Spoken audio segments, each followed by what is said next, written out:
Patrick, it is super fun to have you on. You know, tennis is a game we both respect the heck out of and we both appreciate so much. And it's changed both of our lives in incredible ways. Yours probably maybe a little bit more so. But so I kind of want to start there, right? Like how did tennis change your life, right? And I'm sort of dialing back to the younger Patrick, the 15, 14-year-old Patrick, and sort of moving on from there. Well, I think tennis would change life of everyone. First of all, because I think to be able to do studies, but also to play a sport on a daily basis with goals. I think for children it's amazing because, first of all, most of the children struggle to have a goal. They go to school, but you know, I mean, we all went there. So and we see also our friends at that time. And we realize that a lot of us are a bit lost during this period of time. We don't know what we want to do in the future. It's very vague. We don't have a real goal. And I don't think it's great for children. But when they have something on the side that they focus on, that they love, that they want to be great at, it can all their energy is concentrated on something. And a lot of other problems that teenagers go through. I think also that, I mean, all the values that sport bring to the children and the teenagers are extremely important.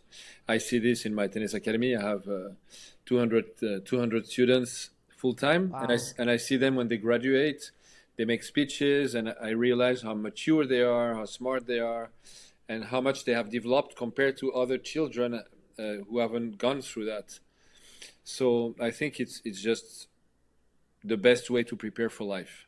Mm-hmm. Not only tennis, of course, I would say sport at a high level, or maybe art, but at a high level with goals.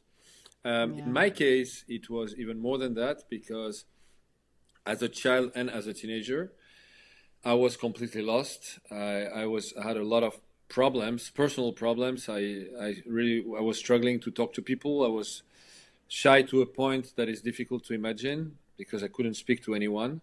I was panicking when someone would speak to me immediately, so I was avoiding people. I was very sick. I was very sick because I was extremely stressed and anxious. And at the end of each day, I would have terror attacks at night, panic attacks every night. And I couldn't sleep, so I was also extremely tired all the time. And also because of my anxiety, I was getting sick, I was throwing up. And on top of that, I was very bad at school. I was really struggling at school, so I was a very bad student. And unfortunately, in this world, when you're a bad student, it's very rare to find teachers that like you, like good students. And most of them were really bad with me. They were thinking that I was doing it on purpose, which was not true. I just had a father that was very successful and had been extremely successful at school. And I couldn't handle that pressure. And I was unable to understand what the school was asking me to do. So when you were putting all this together, my childhood was really a nightmare. But I discovered tennis very young, and in a way I had, it was like opening a window and getting some fresh air. When I was on the tennis court, I felt good at something, and in a way even my shyness was disappearing because there I was confident, and that was the only place in the world when I found confidence. Wow. And that's why I said that tennis saved my life, really, and I think it did, because if I didn't have tennis, I don't know what I would have become, how I would have handled the situation that was really, really more than painful. So tennis saved my life in that matter. Well, I mean, it is this place in between the lines where I think at some level you were able to be you, and it was safe. And I got to tell you, Patrick, I mean, I can relate to everything you said from the perspective. I wasn't a great student either, right? And when I was on the tennis court, you know, my brothers weren't beating me up. And so it was a really pretty great place to be. But it also, because of what you went through as a child, and as I've learned more about you, it created a foundation that has also unlocked your ability to uniquely connect with your players in a way that is just remarkable. I mean, it's as if you have a PhD 10x in psychology. How has that served you in your ability to connect in such a unique and remarkable way with incredible tennis players and athletes? Well, it's very interesting because, as I explained, I was suffering terribly and I was unable to connect to people, and that was my biggest problem because we humans, we need to connect, we need to talk, we are social animals. Without being social, we can't live. And as I was completely unable to talk to my friends, I mean, to my friends, they were not friends actually, to the other students at school, I was alone. I did this very naturally. I started to observe them, listen to them when they were interacting with each other. And I was playing that game, but I was doing this all day long, every day, trying to put myself in their shoes by observing them, listening to them, seeing a lot of things that people don't pay so much attention on because they're talking and I was not talking. So I was looking at every detail, the face, the movement of the face, the body language. I didn't even know that was existing, but I was doing this. I wanted to feel what they were feeling because I didn't have social interactions. So I was having social interactions through the social interactions of others. And by doing that every day, I started to really read people really well, read their emotions, and understanding what they were feeling. And as I say all the time, because that's what I do with my players now, I don't listen to what they say, I hear what they think, which is completely different. Totally. Tell me about that. Unpack that. That's good. Yeah, but we live in a world where people don't say everything they think. There is a lot of fake things around. Even if people don't want to be fake, they just can't say the truth all the time. They don't lie, but they arrange it all the time. If they're scared, they probably won't say they're scared. They would say something else. But you can understand what they feel. If you really pay attention and you do that every day, you learn to do that. And I'm not interested in what people say. I'm interested in what they think deeply, because I don't know them. And my job, which is my passion, to coach, is to understand really the people.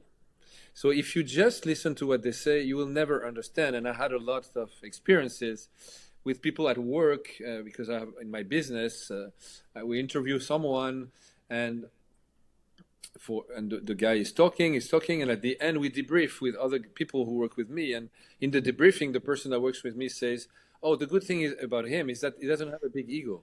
And I say, "Why would you say that?" He said, "Because he said it." And when he said that, I thought, and I told him, "But this guy has an immense ego." That was so clear.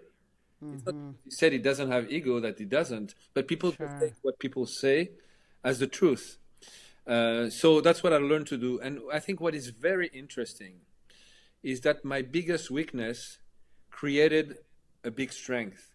I didn't do it on purpose, and I didn't even think that one day this ability that I was building would be useful. I didn't do it for that. But my weakness put me in a position in which I developed something that I don't know if it's rare or not, but I have it, and it's very useful, extremely useful. Sure. And if I go even further, and I speak in the book about it, the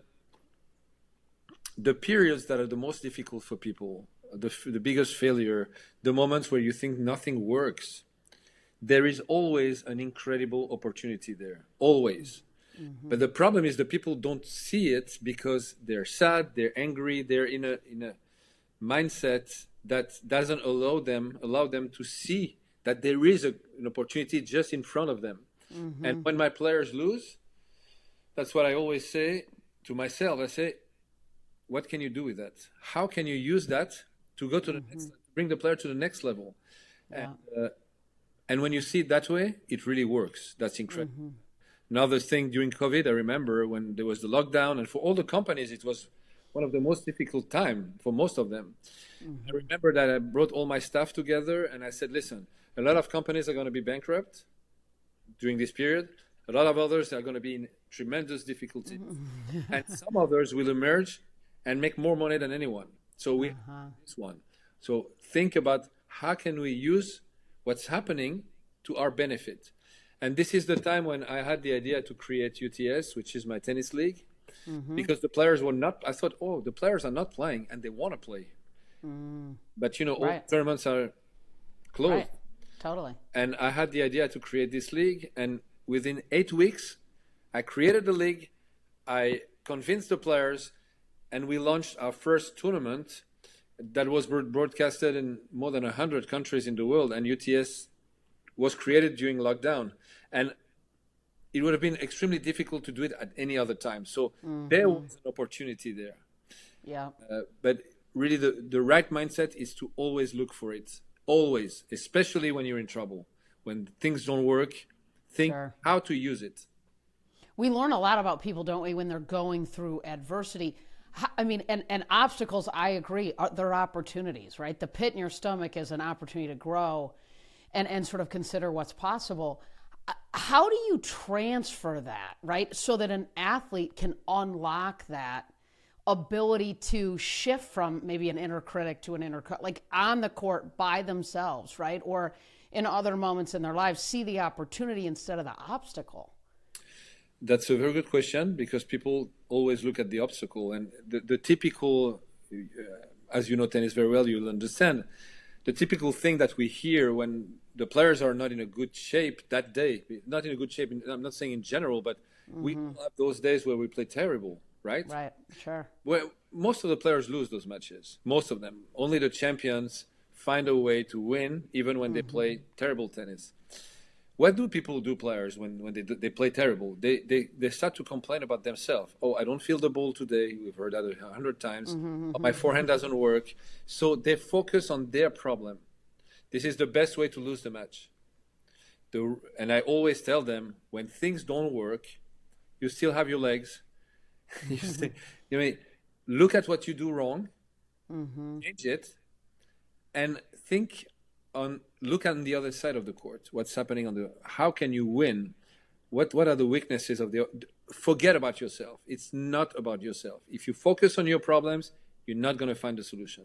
And it's always a great lesson because when they do it, I'm not saying they win because sometimes they still lose, but they learn to find solutions. And a tennis player, that's his job. His job is to find solutions every day to win with different opponents, different conditions, different feeling about their game because, as I said, some days they feel good, some days they feel bad. And I always explain to the players, the days you're going to play well, probably 10 times a year.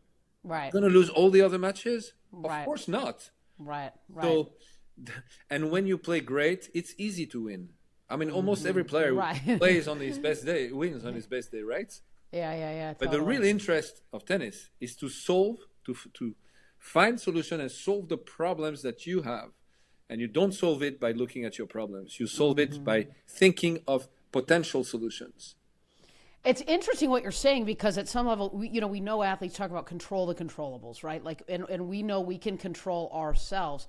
But it's cool what you're saying because what you're suggesting is look at what maybe isn't working on the other side, right? In other words, you're not suggesting that they try to control, obviously, the outcome or the behaviors of the opponent, but rather, where are the gaps that you can then tap into? Is that sort of what I'm hearing? And how do you think about and delineate between controlling what we can control, which is ourselves, and looking at the gap and using that as the opportunity to find a way? I think you are extremely right too, and I always point that also. Control what you can control. And before a match, I always make a briefing to the player, and I always give to the player goals, match goals, that depend, of course, on the opponent. How can I use the weaknesses of the opponent to win? That's one thing. But second is the things he needs or she needs to focus on that depend only on her or him. And I always take this example because I think it speaks to everyone. When you're in a plane, are you scared? Like 99% of the people will say yes, otherwise they're lying. Right. They're lying. Right? Right. Same in a car. If you're driving extremely fast, you will never be as scared as if someone else who probably maybe drives 10 times better than you drives at the same speed. What's the difference? You have the control or you don't have the control. If you focus on things that you don't have the control on, you're going to be terrified. And that's how you cannot play in matches. You are shaking because you put your focus on things that don't depend on you. So it's extremely important to have goals that depend only on you. I'm going to run around my backhand, forehands every time I can. Depends on you. You're not going to be able to do it every time, but you're going to have this goal to do it. This is an example. Right. This depends on me. Your attitude depends 100% on you. So all those things. So this is something that, of course, players need to learn. And actually, what is true in tennis is true in life as well. Sure. And the second thing which is true in life as well is don't look at your problems. When if a player would tell me, I don't feel my forehand today, I would tell him, okay, but you have a backhand. Why you talk to me about your forehand? Right. Okay. Right. I don't feel that. You have something else. Do you have your legs? Yes, your legs are here. Yeah. So use your legs. Move. Yeah.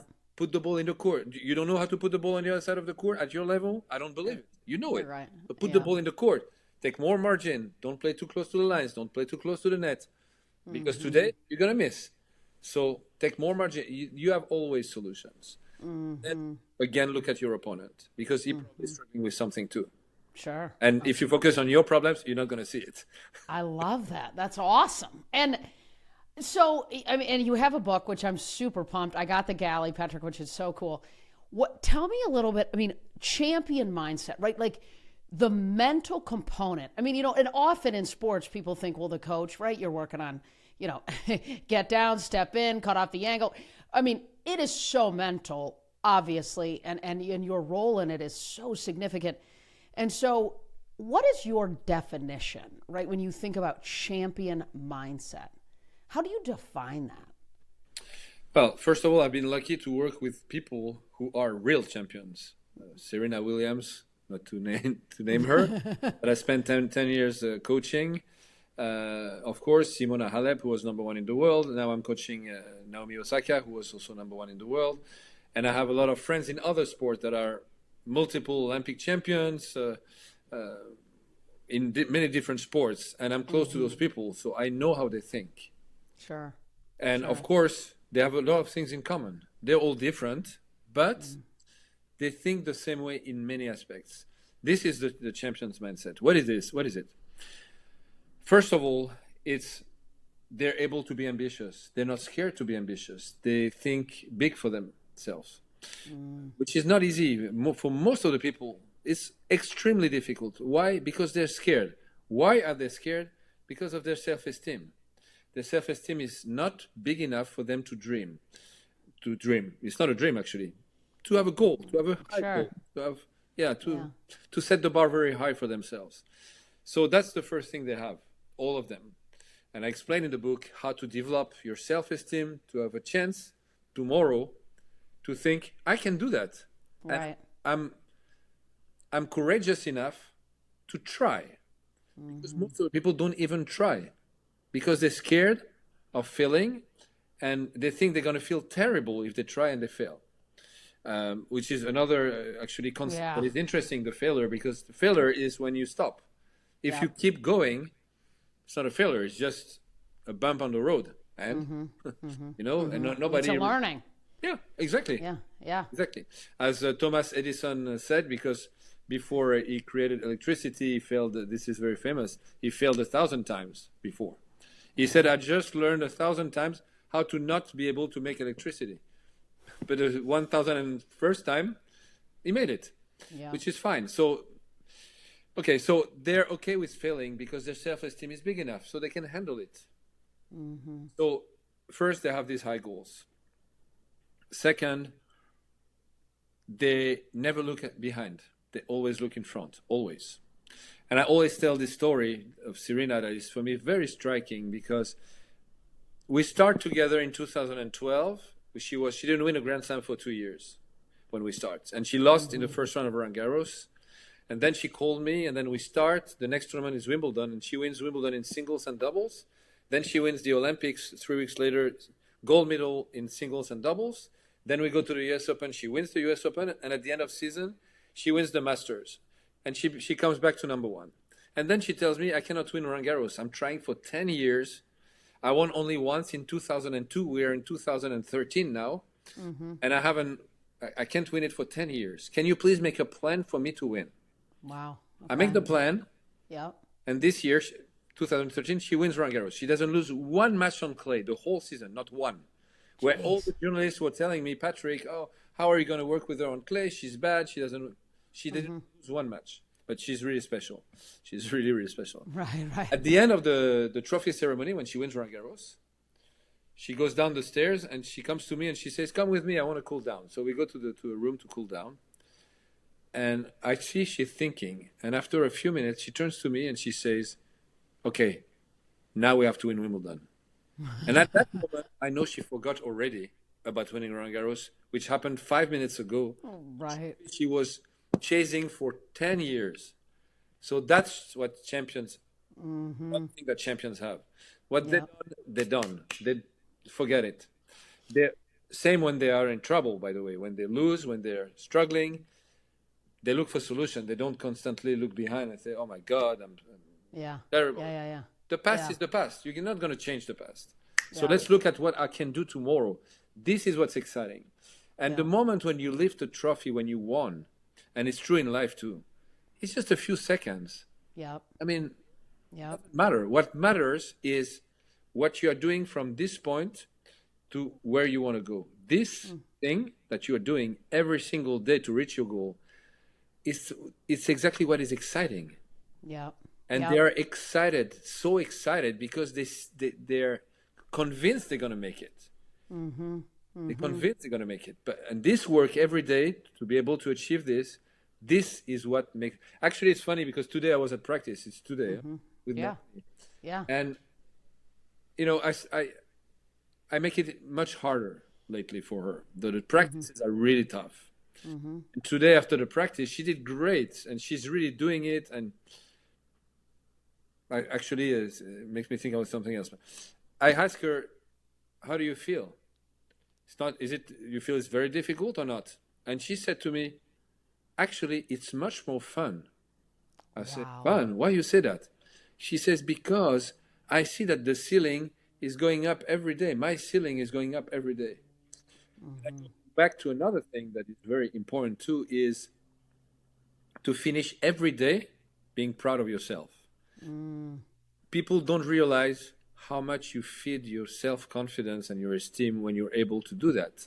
I'm not saying you have to do something incredible, but just when you go to bed, just look back at your day and think, wow, you know, I pushed myself. I did things that were tough. Maybe I was able to do something today I was not able to do yesterday. Imagine you do that every single day, how much you grow as a person and how much your confidence grows. Yeah, so...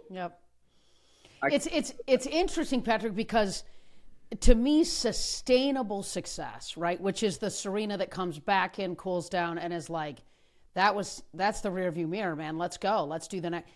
That is a different mindset. It's a different approach. And so as a coach, right, like she's locked in. I haven't done it for 10 years. I want to win. And so that's a goal, but that isn't her only focus, right? Her focus is on getting better every single day in service of, it's more fun, for sure. But how do you help an athlete delineate between the goal and the achievement and the outcome and really all of the things that have to happen to do it again and again and again? Because we know if you just focus on winning Roland Garros, and you do, what do you do the next day? Right, like right, like you've got to know how do you coach against that?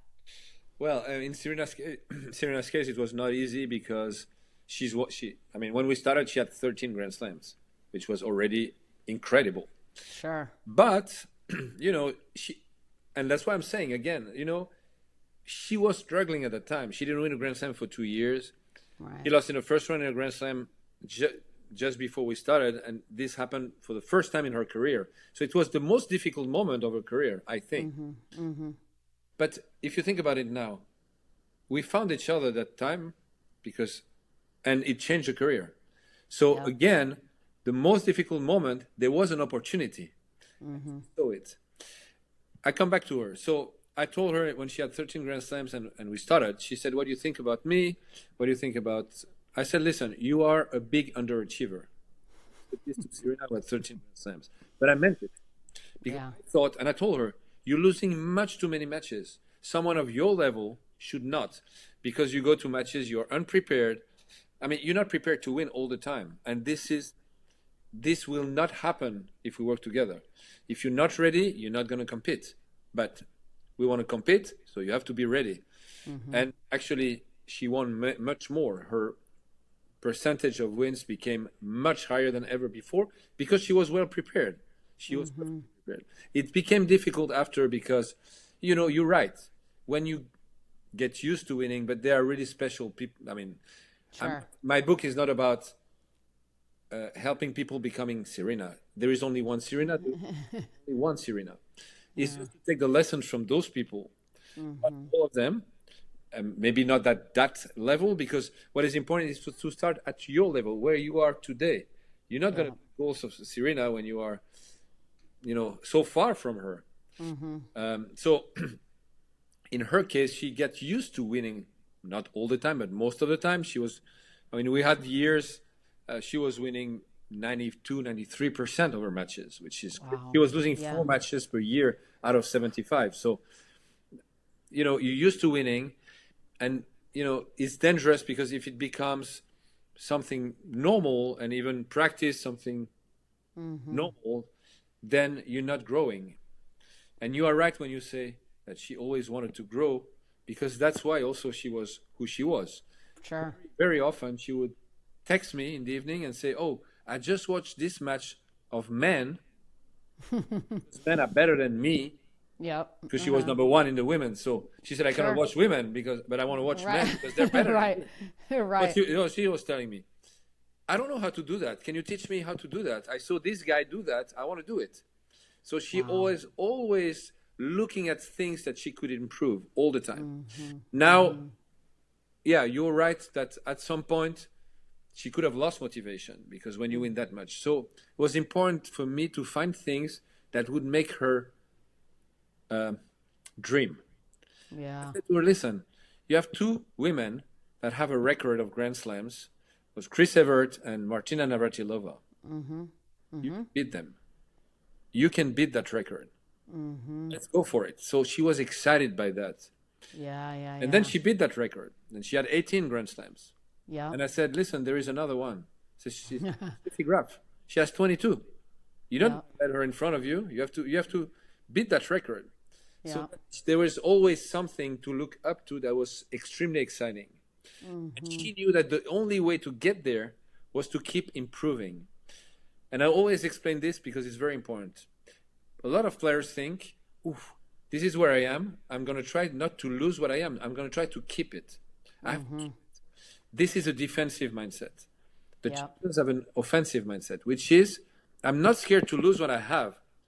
I just want to be better. Because if I'm not better, other people are progressing. And I'm the best today, but maybe not tomorrow. I have to keep improving. Those who are in that mindset, I have to keep, they never keep. They drop. It's the same as when you're riding a bicycle. If you stop, you fall. You can't stop. You have to keep growing all the time. And I think in life it's the same. It's extremely important to want to keep growing all the time. And there is nothing more exciting than that. Nothing. And it's depressing to think, oh, I am where I am. I'm happy with with who I am and what I am. I'm not saying you shouldn't be happy, but you shouldn't be satisfied. Yes. Champions are never satisfied. Never. Yep. No, it is so awesome to hear you talk about that. And I think what's so interesting, Patrick, is obviously, Serena and many of the athletes you work, they have incredible talent. And I've heard you talk about this, and I think this is super interesting because I think when young kids today are told they're so talented, you have just this God-given talent, they think that's enough. And 23 Grand Slams from Serena, it wasn't talent alone that did that. How do you navigate sort of that? How do you help reset an athlete who's been told that and ensure that their talent plus discipline, plus resilience, plus mindset, plus confidence? I'm curious about that. And then I think this self-esteem and confidence component that you talk about is super interesting, right? Sort of the difference between those two and how you detect where an athlete is and what the gap might be. So that's a lot, but you've talked about the talent component, and it's just, to me, it's interesting. Yeah, let's talk about the talent. I think you're right. It's a very interesting topic. And actually, I explained this to Nick Kyrgios, who's the prototype of the player who's extremely talented. No, he is. He is extremely talented. And this played against him. And I worked also with Grigor Dimitrov when he was maybe 19 years old. And he was called Baby Federer. And everybody was telling him how talented he was. And I was telling him, don't listen to that. When people tell you you're talented, they are killing you. Yep. They're destroying you. If you accept to hear that, you're dead. Yeah. Why? It's very, very interesting. When people are told that they're talented from a young age, it becomes their identity. They become the talented one. This is what they think they are. It defines them. And they become scared of losing it. Because that's who they are. If you lose talent, that's all you are. You're nobody. Yeah. So there are two side effects that are terrible. The first one is during the matches, and the second one is about the work. The problem with talent, what we call talent, and actually I don't call that talent. I call talent the ability to have goals and to work hard. But cool. when people call talent, the problem with that is that they have success without making the efforts. But this will not last. The higher they go, the more difficult it's going to be. And at some point, it's not going to work at all anymore. And they think, not necessarily intellectually, they even feel it. Oh, I don't need to. Those guys are working hard. I'm so much better than them, which is true. It's unfair, but that's how it is. So they start thinking that and feeling that they don't need to work. And they're going to achieve nothing big without working. This is not going to happen. So they think wrong. So when you think wrong, you act wrong. First thing. The second one, and that's what I said, that talent is their identity, is when they play matches. What's happening when they play matches? Most of the time, they're going to play against guys who are not as talented as them. What's going to happen is they lose. Their talent is going to be questioned, right? Their identity is going to be questioned. Exactly. Imagine what's on the table. So most of the players who are told that they're talented from a young age, they're the champions for tanking. They're tanking because they cannot take the risk to try and lose against guys who are not as good as them. So they don't try. Yep. They try. If they get broken, it doesn't work, the match doesn't turn in the right direction for them, they're going to give up very easily. Most of the talented players you probably think of people, are tanking big time. Yeah. But it's because of that. So it's very important to change their identity, to help them find another identity and talent. As a coach, to tell them, your talent, I'm not interested. This is not with your talent that you're going to go far, for sure not. This is not the part. And of course, when they do great shot, they look at you with a smile. If you smile at them back and you look and you show that you are impressed, you kill them. You kill them. Yeah, that's so so you cool. Continue to feed this identity of the talented player. So it's important to detach completely from that and to show them a different way and help them find a different identity than just the talented guy. And I've seen that a lot. Yeah. And Nick, I explained that to Nick and he said, wow, that's interesting. I never heard that. He is the prototypical example, right? Of like, all of a sudden he's just dropping it right over the net and somebody's smoking it. And that's interesting. How do you determine what the problem is, right? Between self-esteem and confidence when you're coaching an athlete? and then how do you navigate that? Because you talk about it in the book. Those are two different things. Yeah, and I think I'm not. I mean, I detect it because I know my players extremely well, really extremely well, and I see them interact in many different situations of life. That's the most interesting because, again, it's funny because my business partner, who's my best friend now, because we've been business partner for 20 years, always tell me this, and he's so right. He says, you don't know the people except until you've seen them in two situations. Situation of success, when they're really in trouble. Until then, you don't know who they are really, because it's easy to hide who you are. So the daily situations where there are a lot of things happening and you see how they react gives you so much information. So when I know them, I know where they are. But the most important is not to know where they are in terms of self-esteem or self-confidence. The most important is to start building it. Because even if the confidence is high, it's never high enough. It can always improve. And this is the biggest asset you can build for yourself. Yeah. When you reach an extremely high level of self-confidence, you think you can achieve anything. When you start to think like this, you can move mountains. And again, Serena, I've seen things for me that were impossible. I've seen this with Holger Rune also, which is not as famous, but when I started with him, he was maybe 30 in the world, 3-0. And actually for 6 months, he played well at the start of the season, broke into top 100, won an ATP, and then he really struggled for, I think he had maybe 10 first rounds in a row. And this is when we start. We are in October, we're starting, and he said to me, I have 3 tournaments to play before the end of the season, and I want to play 4. I said, explain that to me. First one is an ATP 250, so the smallest one. I have an ATP 500, which is just under the 1,000. And then I have an ATP 1,000, which is Paris, Bercy, you know? Yeah. And I want to win the 3, he said to me. I said, why you want to win the 3? He said, I want to win the 3 because if I win the 3, I'll be qualified for the Masters and I can play the 4th one. The guy was 30 in the world, was his best ranking ever, just comes back from 8 or 10 first rounds in a row, and he tells me that. I mean, you think it's... That's incredible. Sure. Guess what 99% of the coaches would have said? I mean, you have to be reasonable. I mean, this is not reasonable, which would be a big mistake. Sure. When he said this to me, I said, sure, let's go. Let's do it. Yeah. He won the first one, played the final of the second one, and won the third one, the Master 1000, beating 5 top 10s, including Alcaraz in semis and Djokovic in final. Wow. Why? Because during that period, those 4 weeks, because we had 1 week practice and then the 3 tournaments, not one single day he went to bed thinking, wow, I'm great, because of what he did during the day.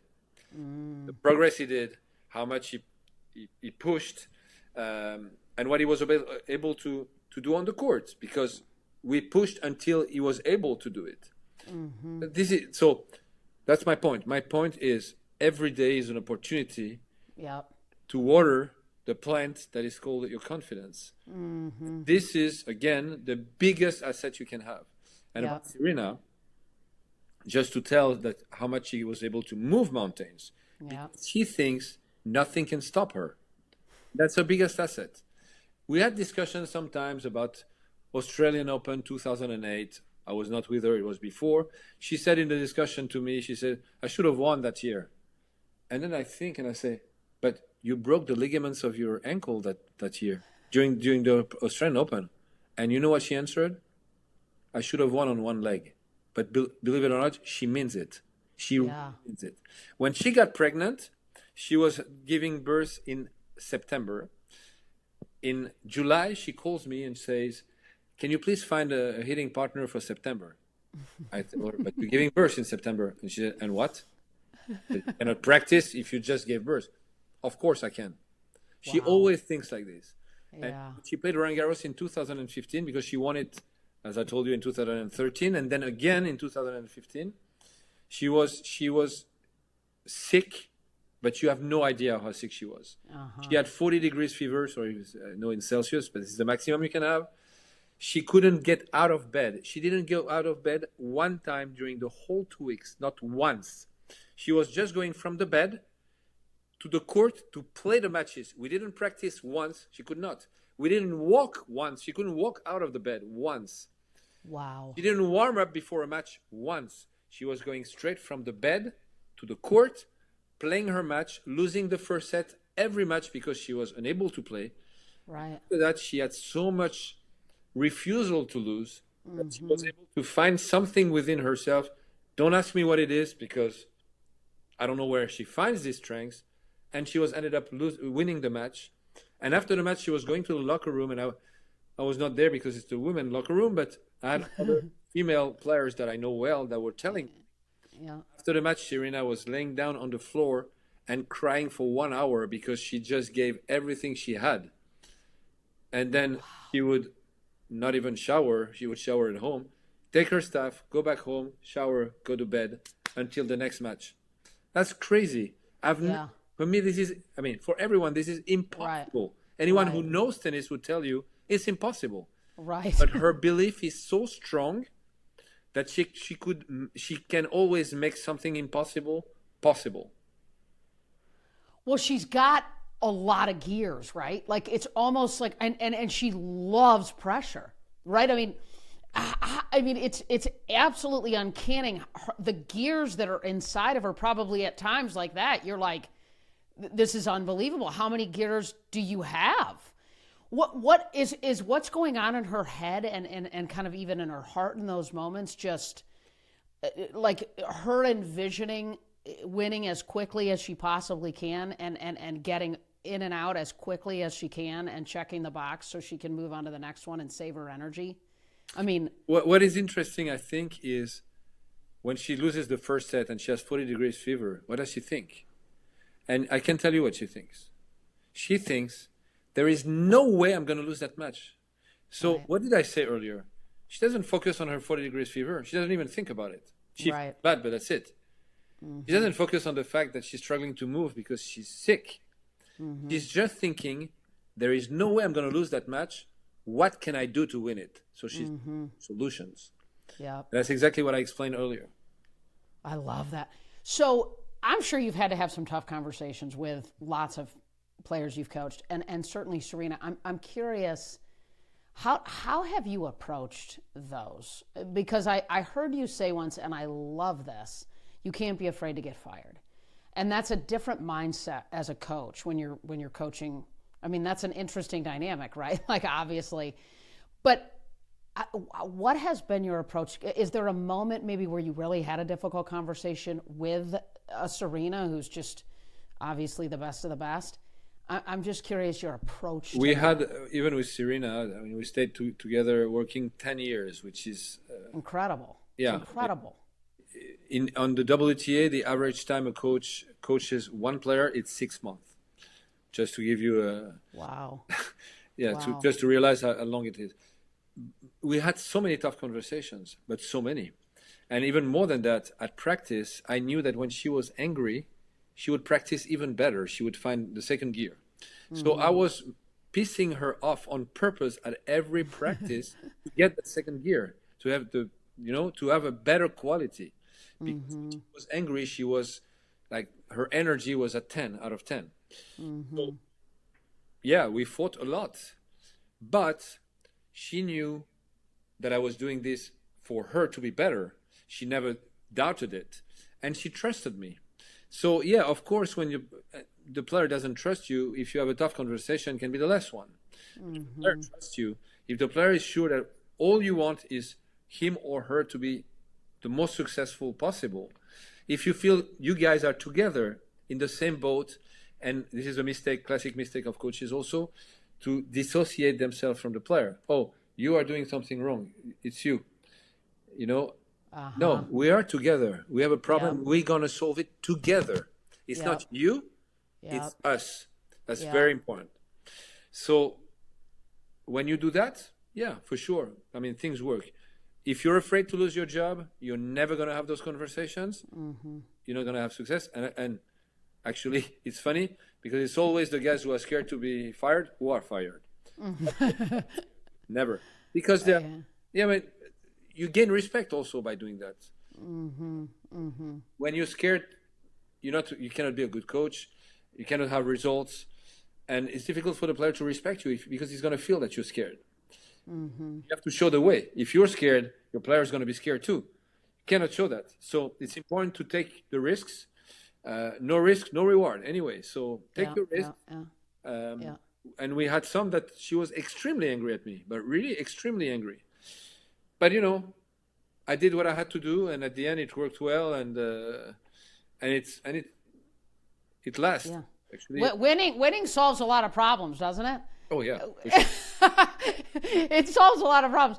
When you think about a Serena, right, and obviously, right, the best of the best. I mean, they're resilient, they're confident, they're curious, they love feedback. I mean, all of these things. But when you think about the Serenas that are just a notch above all of that, right? The Tigers, the Bradys, the Serenas, what are those things that are sort of above the railing, if you will, right? Like the best, right? The people out on tour that win maybe a tournament or win a couple majors or but the ones that win 23 or 5-7 they're different. What are those 2 to 3 things that are those above the rail? Because that's another gear. I'm curious. I mean, I named some of those already. The fact that they're never satisfied, it's never enough. They have this hunger is incredible. Yeah. They just look at what they can do tomorrow. They don't look at what they did yesterday. Doesn't matter. They have an incredible confidence in their ability to reach their goals, so high that they transform the reality and they're able to do things that are impossible on the paper. They can do it because their belief is stronger than anything. But it's not something that fell from the sky. It's something that they built. Yeah. They built that confidence by doing every day what they needed to do to be where they are. Nothing is a gift. Nothing. There is no gift in life. So actually, talent is supposed to be a gift, but it's a poisoned gift because it plays against you at the end. So even this one is not a gift. No, and I did this with some players who were not working enough or not well enough. I asked her this question: what's the thing? How would you define? I think that's the question I asked them. How would you define Serena? Tell me one word. How would you define Novak? Tell me one word. How would you define Roger? How would you define Rafa? Because we're in tennis. Sure. They would say a word. Not one time did they said talent. Not once. And I tell them, you didn't say talent because talent didn't bring them where they are at all. You didn't even think about it. I hear resilience. I hear fighting spirit, incredible worker, never talent. Never. Sure. Ever, maybe Roger, someone can say talent because it looks easy. Yeah. But they don't know all the hours he did and the confidence he has that he built, and people don't know that. But all the others. That's why I never name Roger because talent could pop out. But all the others, and if you can go back in time and name all the champions, talent will never. It's never. I mean, probably just Roger, but it's not what comes out. What stands out of those people? Not at all. Yeah. And now you're working with Naomi Osaka. I'm curious. Obviously, she's been pretty open about her mental health journeys and challenges at some level. From your perspective, what's the biggest shift that she's had to make as she's come underneath and as a part of you? And I think it's interesting too because the way you coach her, I would imagine, is very different from the way you've coached other athletes. And I think that's also remarkably cool about how you approach it. Everybody's a little bit different and you approach it differently.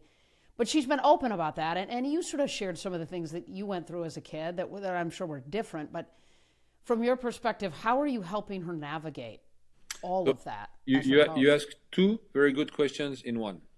The first question is how to coach, basically. And you are completely right. I'm a different person with every player. I'm not myself. I'm trying to be the coach they need, which is a different person every time. Sometimes I'm very directive. I tell them what to do. Sometimes not at all. I mean, this is very basic, but I spend the time that is necessary to understand them, understand their needs, and understand how they function, how they process, what works with them, what doesn't work. Serena, if I would say something negative on her, it would kill her. She couldn't handle it. Others, opposite. I had to be always negative. I mean, this is very basic, but it's true. Why? I think this one is interesting. It was a player that I coached. Her name was Aravan Rezai. She was not very famous because when I started, she was 16 in the world. And I did only 9 months with her. But in 9 months, she went up to number 13, and she beat all 5 best players in the world and won Madrid, which is Masters 1000, beating Justin Henin and Venus Williams in final. And then we stopped. And that was basically, she never came back to a good level.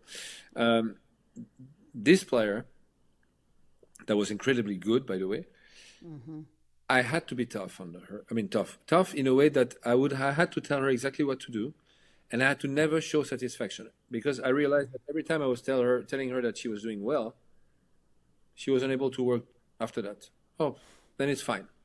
And she would lose her motivation. But I need to keep her under pressure, so the motivation was always there. And we worked together. She did very well. And 6 months later, she calls me and she says, my coach doesn't believe in me. I say, why you say that? And she answered, because I lost the match and she told me I played well. I understand what the coach wanted to do. She wanted to be positive because she saw she was down. But she killed her. And what did Aravan thought? She thought, I played well and I lost, which means I'm not a good player. And when she beat Justin Henin with me, I told her, I'm not happy about your match because at 40-30 you should have done that. This is not right. This was wrong, this was wrong, this was wrong. And I did only that. And you know what she thought? Wow, I'm incredible. I beat Justin Henin and I didn't even play well. Right. Who am I? No, that's exactly what she thought. Yeah. You don't understand how people think. You have no chance to coach them the right way. No chance. So yes, I'm completely different with Naomi or Serena, or I was with Simona, because they are completely different personalities, completely different. So I have to be different and talk to them in the right way, so we get the results that they want, because that's what they want. That's what they pay me for. They pay me for the results. So I have to deliver those results. Sure. I mean, it's not me, but I help them deliver those results. Sure. So that's the first thing. So yes, completely different. Now, why I was not with Naomi when she had this mental health issue. Right.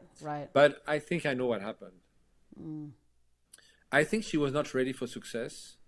It came very fast, and people don't realize what those athletes, the kind of pressure they're under.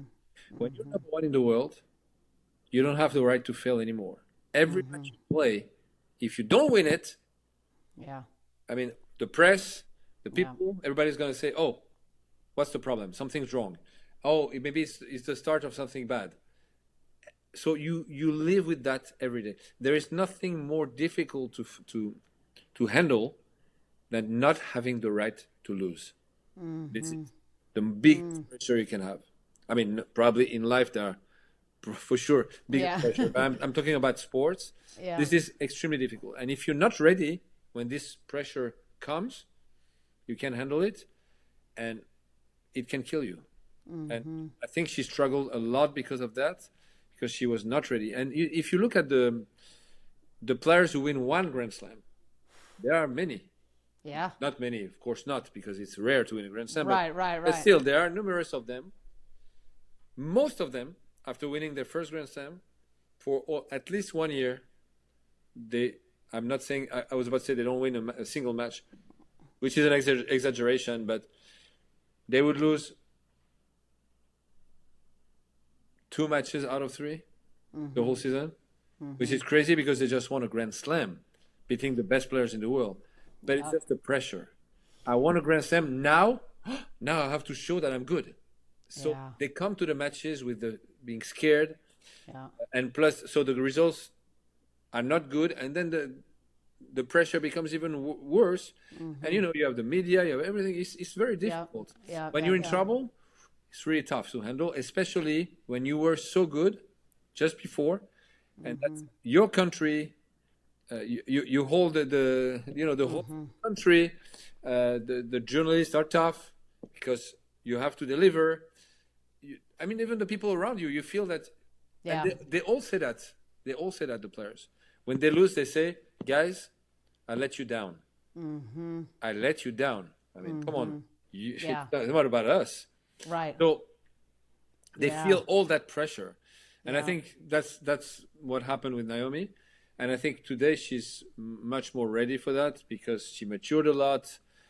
She understood also what happened at that time. And I think she's ready. And now she has to make the results. But if this happens tomorrow again, and I mean, we're working for that, I think she'll be ready.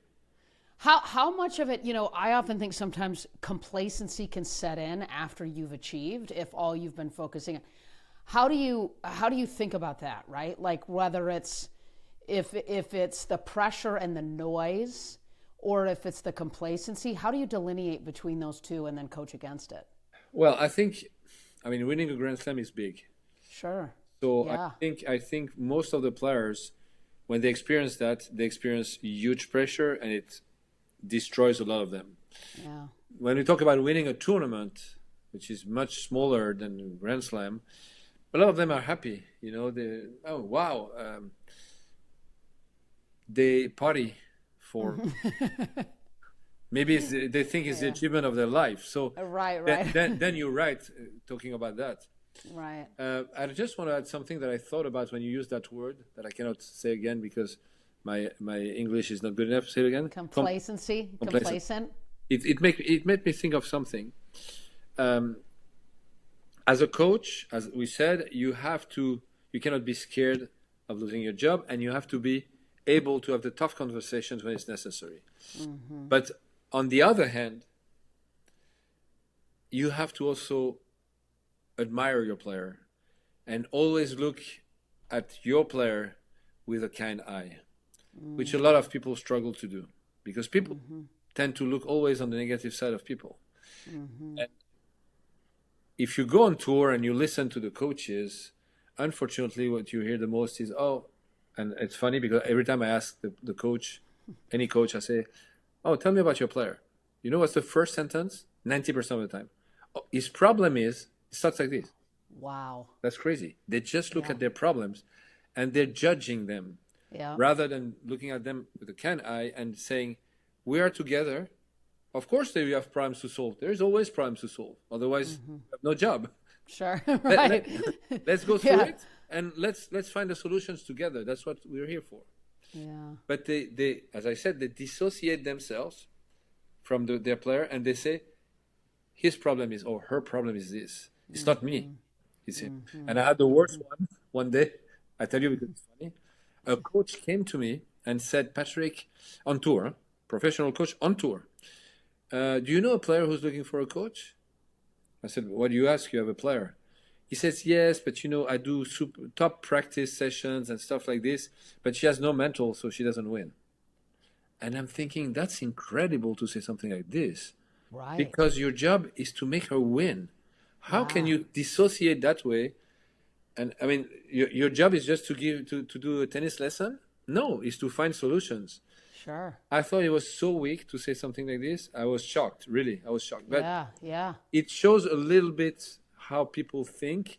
And for me, this is the opposite of coaching. Opposite. Right, because you got to believe in them. I mean, even when they're not hearing what you're saying. Patrick, I could do this for 2 days. I mean, this is awesome. And I can't believe you haven't called me yet. You know, like I still got some game. I got some, no, I'm just kidding.